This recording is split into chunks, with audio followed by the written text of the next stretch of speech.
This is the current state of my 1989 Cannondale Redshred. In this video, we're going to be restoring it and taking it to the trails to see if we can make it trail-worthy again. To give you some context, this was my dad's old mountain bike, and he really put it through its paces. Let's fix it up and then take it for a ride. What could go wrong, right? To start, let's strip the bike down and make it as simple as possible to work on. That means taking off any excess accessories, leaving only the essential parts on the bike behind. I like to live a rather minimalistic lifestyle, so getting rid of excess junk is rather therapeutic to me. I decided to take the rear tire off because I assumed I had a flat.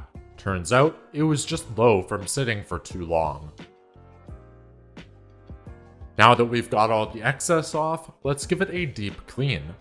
It's been a solid couple of decades since this bike was actually washed, so this should be really satisfying.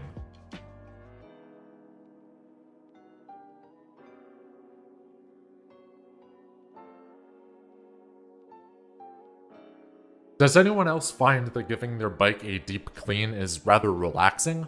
I don't know, maybe I'm just weird.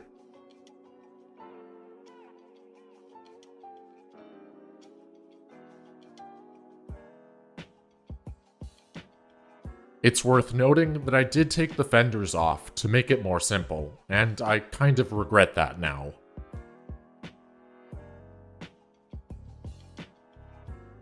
And this is where things started to take a downward turn with this bike.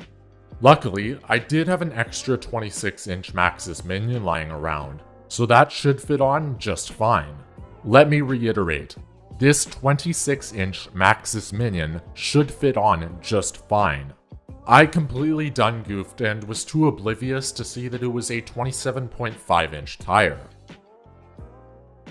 My plan was to put an old set of handlebars on this bike to make it more trail-worthy, but the handlebars ended up being too wide and the old stem wouldn't allow for it.